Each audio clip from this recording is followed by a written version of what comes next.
Supreme court of Pakistan में सूरत हाल जो है वो बहुत हौलनाक किस्म का डेडलॉक है जहाँ पे पहुँच गई है। और ये डेडलॉक क्या है इसको समझने की ज़रूरत है।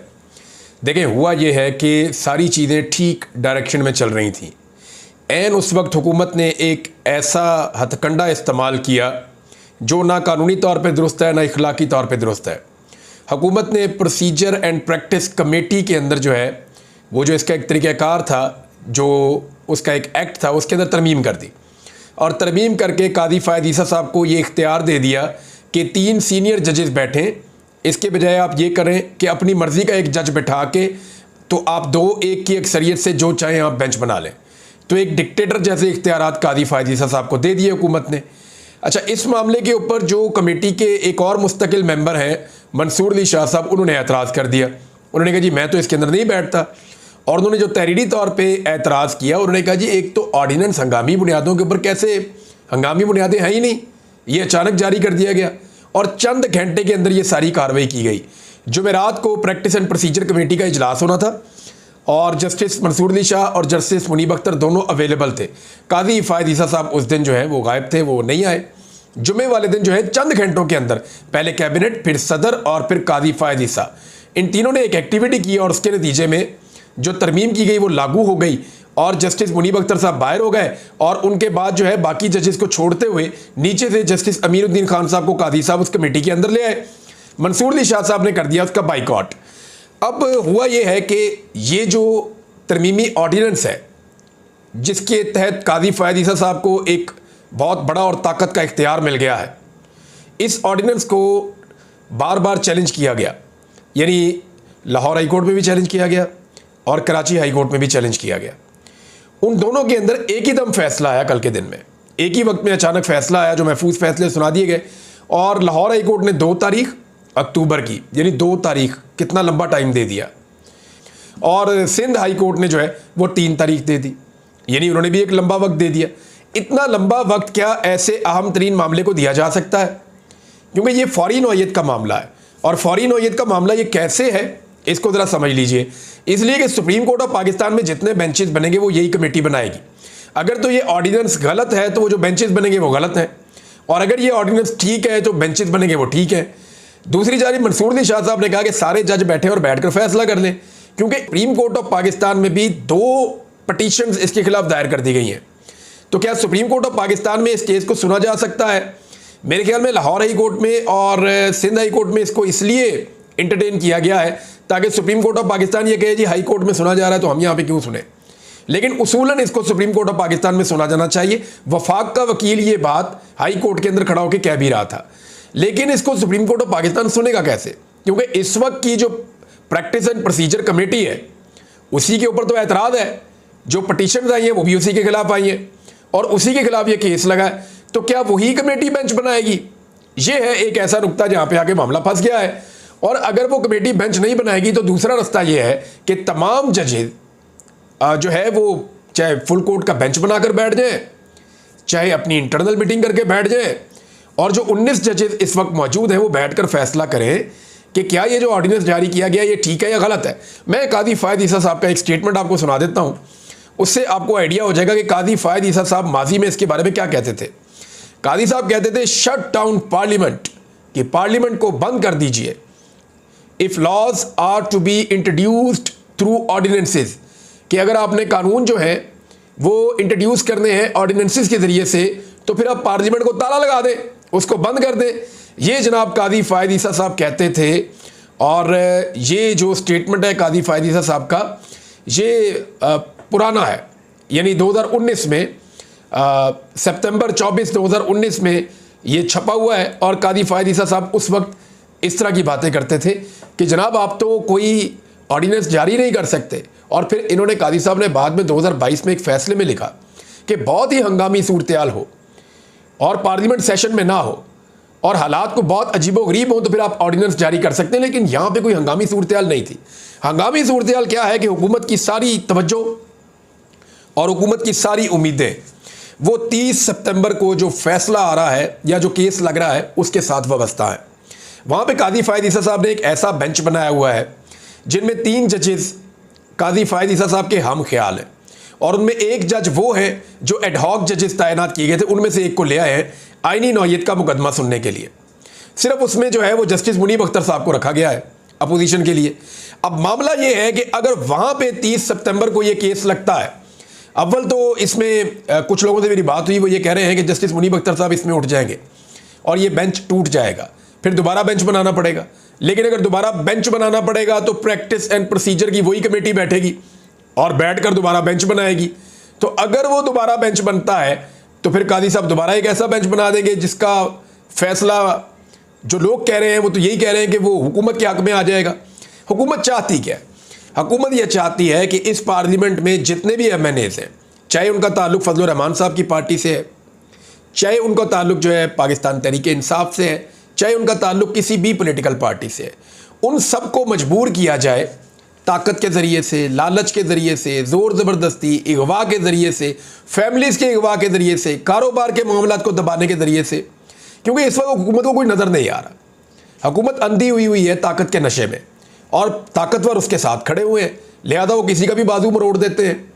तो ताकत का इस्तेमाल करके जिस मर्जी को दबाकर उससे वोट लिया जा सके। देखिए इस वक्त बहुत सारे जो MNAs हैं उनका जब बाजू मरोड़ा जाता है तो वो ये कहते हैं जी वोट दे नहीं सकते, अगर देंगे तो हम तो वोट काउंट भी नहीं होगा सर, फ़ायदा कोई नहीं है, और आपकी खातिर तो हम अपनी MNA की कुर्सी भी कुर्बान कर सकते हैं साहब, लेकिन वोट ही काउंट नहीं होगा, आपको क्या फ़ायदा होगा, तो आप हमें छोड़ दें अल्लाह का वास्ता। इस तरह लोग अब कर लेते हैं।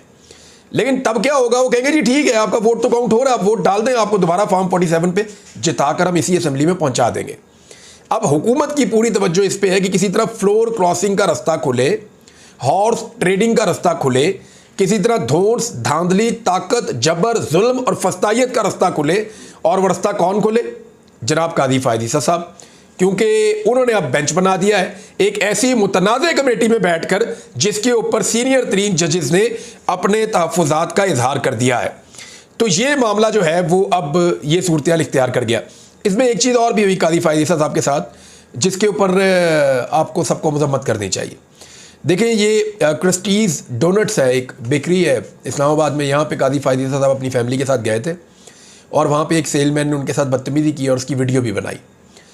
अच्छा वो यानी बहुत सारे लोग सोशल मीडिया पे इसको शेयर कर रहे हैं क्योंकि लोगों को ये लगता है कि काजी फायद ईसा साहब के दौर में ख़वातीन के साथ बड़ी बदतमीज़ी हुई है, ख़वातीन के साथ बड़ा जुल्म हुआ है, इंसानी हकूक़ की बदतरीन खिलाफ वर्जियाँ हुई हैं, औरतों को सड़कों पर घसीटा गया है, औरतों को जेलों में बेगुनाह डाला गया है, जुल्म और जबर का बाजार गर्म किया गया है, लिहाजा काजी साहब डिज़र्व करते हैं। लेकिन देखें दूसरी जानिब एक चीज़ हमें और देखनी पड़ेगी। हमारे मुआशरे में आपका कोई बदतरीन भी दुश्मन होना तो जो ख़ानदानी लोग होते हैं वो ये कोशिश करते हैं कि अगर जनाना साथ उनके मौजूद हो तो फिर वो ये कोशिश करते हैं कि अवॉइड करें, पीछे हट जाते हैं कि छोड़ दो इस वक्त, इसको जाने दो, ख़वातीन साथ हैं। तो काजी फायद ईसा साहब के साथ जो हुआ वो काबिल मज़म्मत है, ऐसा नहीं होना चाहिए था और इस तरह की चीज़ों की हौसला शिकनी होनी चाहिए। लेकिन दूसरी तरफ काजी फायद ईसा साहब को भी ये सोचना चाहिए कि ऐसा क्यों होता है। यानी वो नौजवान ने जो कहा उसकी एक की गलती हो सकती है, लेकिन जिस तरह ये सोशल मीडिया पे फैल रहा है, जिस तरह इसके ऊपर लोग बात कर रहे हैं, ये बताता है कि लोग एक्चुअली क्या सोच रहे हैं और क्या चल रहा है। ये नहीं होना चाहिए, ये नहीं होना चाहिए। काजी फायद ईसा साहब को देखना चाहिए कि बाकी घरों में भी ख़वातीन हैं, जो बाकी ख़वातीन हैं उनकी भी इज़्ज़त है। इस मुल्क में खातून सिर्फ शरीफ ख़ानदान की या जरदारी ख़ानदान की नहीं होती। इस मुल्क में जो ख़वातीन हैं वो बाकी सबके ख़ानदानों की भी ख़वातीन हैं, उनकी भी चादर और चार दीवारी का तकद्दुस है। तो काजी साहब के दौर में जितनी इंसानी हकूक़ की खिलाफ वर्जियाँ हुई हैं वो भी एक रिकॉर्ड है। लेकिन इस तरह के वाक़यात जो हैं उनको जस्टिफाई नहीं किया जा सकता और करना भी नहीं चाहिए। बहरहाल इस वाक़े के बाद से लेकर अब तक जो है वो लोग धड़ाधड़ वहाँ पर जाते हैं और जाके वो डोनट्स खाते हैं और उसकी वीडियो डालते हैं। नाज़रीन, जस्टिस आलिया नीलम साहिबा जो हैं उनके हवाले से बार बार ख़बरें आती हैं और अब तो ख़बर ये आई है कि उनके आने के बाद, यानी मेरी चंद लोगों से बात हो रही थी, उन्होंने कही 4 चीज़ें बहुत तेज़ी से हुई हैं। 4 चीज़ें ऐसी हुई हैं जस्टिस आलिया नीलम साहिबा के आने के बाद जिनकी तवक्को नहीं की जा रही थी और ये अजीब है। मैंने कहा जी आप मुझे बता दें। उन्होंने कहा जी एक तो एक बेचैनी है अदलिया के अंदर और कुछ इख्तलाफात जो हैं वो रिपोर्ट भी हुए हैं, छोटे मोटे इख्तलाफात हैं, मीडिया के ऊपर ऐसे ओपनली रिपोर्ट नहीं होते लेकिन इख्तलाफात की खबरें मौजूद हैं, लाहौर हाई कोर्ट के हवाले से उन्होंने कहा। दूसरा उन्होंने कहा जी कि जो ATC के जजेज़ हैं जो बहुत तेज़ी से केसों के फैसले सुना रहे थे और केसेस मनतकी अंजाम की तरफ पहुंच रहे थे पाकिस्तान तहरीक इंसाफ के, उनको जो है वो ट्रांसफ़र कर दिया गया। दूसरी चीज़ ये हुई इसका पाकिस्तान तहरीक इंसाफ को नुकसान हुआ। तीसरी उन्होंने कहा कि जब से आलिया नीलम साहिबा आई हैं अचानक से पाकिस्तान तहरीक इंसाफ के जितने भी मुकदमा चल रहे थे वो बहुत स्लो डाउन हो गए, यानी उनके ऊपर जो फैसले हैं वो बहुत स्लो हो गए, चीज़ें बहुत नीचे चली गई, बहुत स्लो हो गई हैं, जिसकी वजह से एक बेचैनी भी है वकला में भी और कोर्ट्स के अंदर भी है, यानी कि ये चीज़ें क्यों स्लो हो रही हैं। और चौथी चीज़ जो उन्होंने रिपोर्ट की वो बड़ी खौफनाक है, वो ये है कि शुरू में आपको याद होगा एक रिपोर्ट किया था, कुछ जर्नलिस्ट थे, उन्होंने ये कहा था और ये दावा भी किया था, हमने भी ये बात बताई थी उन्हीं को कोट करते हुए कि आलिया नीलम साहिबा डट गई है और उन्होंने कहा कि मेरे से पहले वाले chief justice of Lahore high court जो हैं वो जो 6 जजेस देकर गए थे उनमें से जिन 4 को आप तब्दील करना चाहते हैं तो इलेक्शन कमीशन को हम बता रहे हैं कि हम नहीं तब्दील करेंगे। लेकिन फिर उसके बाद जब आलिया नीलम साहिबा ने टाइम गुजारा तो अब पता चल रहा है कि उन्होंने मुलाकात की चीफ इलेक्शन कमिश्नर से या उनके इलेक्शन कमीशन के अमले से, और उस मुलाकात के बाद जो है वो उन्होंने अपना फ़ैसला तब्दील किया और 4 रिटायर जजेस जो हैं उनको हाजिर सर्विस जजेस की जगह लगा दिया गया। यानी अब ये रिपोर्ट हुआ है, मुख्तलिफ जर्नलिस्ट ये बात बता रहे हैं और लगातार ये रिपोर्ट हो रही है। इसके ऊपर पाकिस्तान तहरीक इंसाफ ने भी बात की है कि इलेक्शन कमीशन को अपनी मर्ज़ी के जजेस मिल गए हैं। तो अगर इस तरह के जजेस मिल गए हैं तो फिर तो पाकिस्तान तहरीक इंसाफ की जो सीटें हैं, जैसे पहले फार्म 47 जाली देकर छीन ली गई थी, फिर तो ट्रिब्यूनल्स के अंदर इंसाफ भी नहीं हो सकेगा। क्योंकि इलेक्शन कमीशन अगर आप बोलें तो इलेक्शन कमीशन का मतलब यह है कि धांधली, इलेक्शन कमीशन का मतलब यह है कि anti Imran Khan, election commission का मतलब यह है कि पाकिस्तान तहरीक इंसाफ की दुश्मनी। और यह साबित हुआ जब केस चला मखसूस नशिस्तों का, तो वहाँ पे इलेक्शन कमीशन ऑफ पाकिस्तान का रोल ये जजेस ने अपने फैसले में लिखा है कि हैरत अंगेज़ तौर पे इस तरह का था कि लगता था कि वो एक पार्टी के तौर पे शरीक हैं जो नहीं चाहती कि उनकी मुखालिफ पॉलिटिकल पार्टी को जो है वो सीटें मिल जाएं।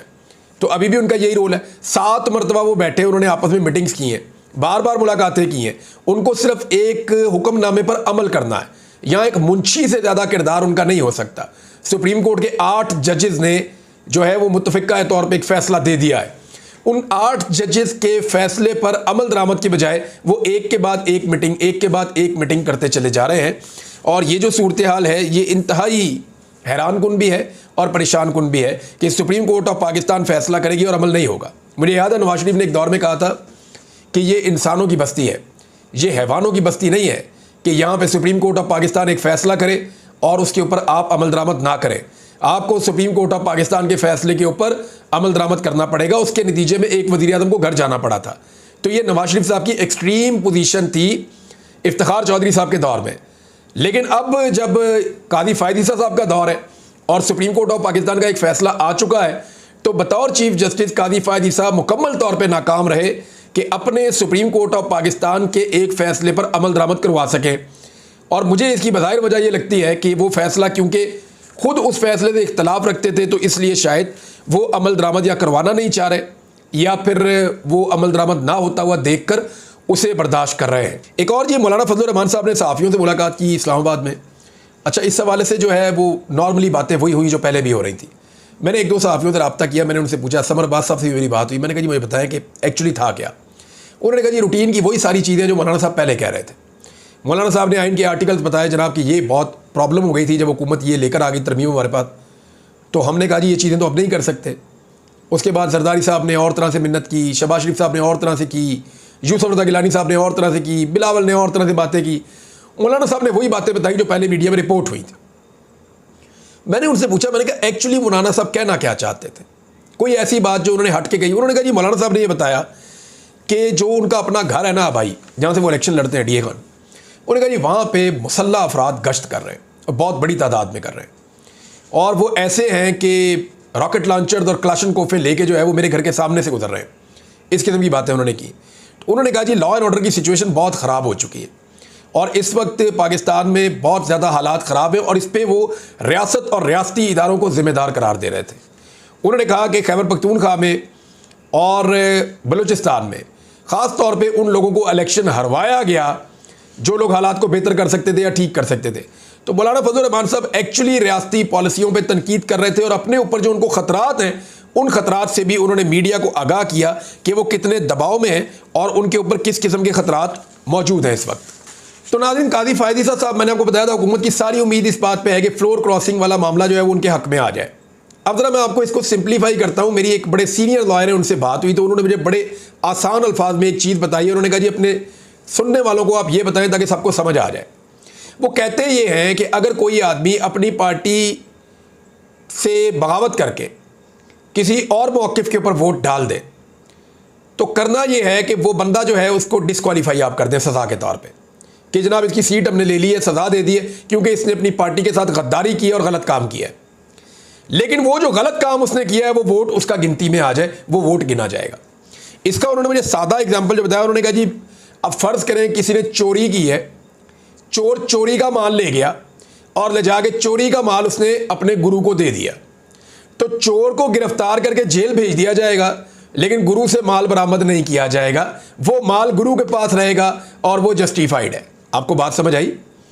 एक लोटा उसको आप चोर समझ लें, उसने अपनी पार्टी से चोरी की और जाकर वोट डाल दिया, यानी अपने गुरु को जाकर, यानी पीपल्स पार्टी, पीएमएलएन या बाकी जमातें जो हैं वहां पे जाके उनको वोट दे दिया, चोरी का माल जाके अपने गुरु को दे दिया।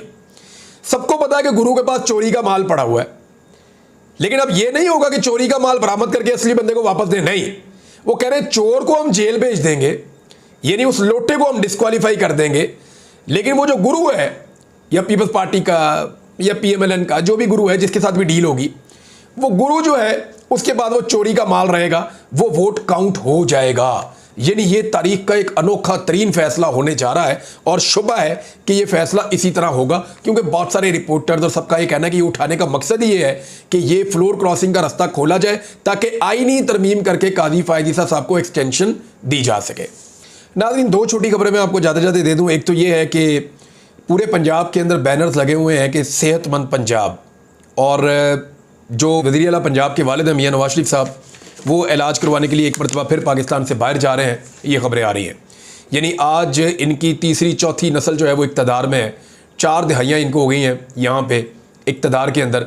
अब तक ये एक ऐसा अस्पताल नहीं बना सके जहाँ पे इस ख़ानदान का इलाज हो सके, यानी ऐसी इनको नायाब बीमारियां हैं कि इनका इलाज ही पाकिस्तान में नहीं हो सकता और ये अब तक कोई अस्पताल नहीं बना सके। तो एक्चुअली इनका इलाज नहीं है, वो इनकी इंटरटेनमेंट है, और ये एक हिकमत अमली के तहत जाते हैं, क्योंकि लंदन में रहते हैं, वहाँ सेफ़ रहते हैं, वहाँ पे जाके एक बयानिया बनाने में भी इनको आसानी रहती है, फिर जायदादें और औलाद वहाँ पे है तो दिल भी वहाँ पे लगता है। अब तो एक और चीज़ है नादरीन कि इस वक्त जो अक़वाम मुत्तहिदा में सिक्योरिटी कौंसिल का इजलास और उसकी कार्रवाई हो रही है, और ऐन उस वक्त आप दीदा दलेरी देखें और इसराइल का आप ताकत का मुज़ाहरा देखें कि ऐन उस वक्त वो अटैक कर रहा है गज़ा के बाद लबनान पे।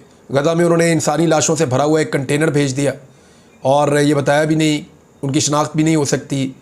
तो इस पे जो गज़ा की अथॉरिटीज़ हैं उन्होंने वो वसूल करने से इनकार किया। जी बताएं पहले ये कौन लोग हैं, कहाँ आपने इनको मारा, इनकी शनाख्त बताएं फिर हम आपसे लेंगे। कंटेनर भर के उन्होंने लाशों का दिया। और दूसरी चीज़ जो है वो ये है कि लबनान पे जो उन्होंने अटैक किया, 600 औरतों और बच्चों समेत लोग शहीद हो चुके हैं, और जो ज़ख्मी हैं उनकी तादाद 2500 से ज़ायद है, जबकि 90,000 अफराद इस वक्त तक बेघर हो चुके हैं। और ये अटैक वो कर रहे हैं और उनका ये कहना है कि हम इतना शदीद फ़िज़ाई हमला इसलिए कर रहे हैं कि हम ग्राउंड पे अपनी फोर्सेस को अब लेकर जाएंगे। और ये उस वक्त हो रहा है जब अक़वाम मुत्तहिदा का इजलास चल रहा है और दुनिया इस पर कुछ नहीं कर पा रही। अब तक के लिए इतना ही। अपना ख्याल रखिएगा, अपने इस चैनल का भी। अल्लाह हाफ़िज़।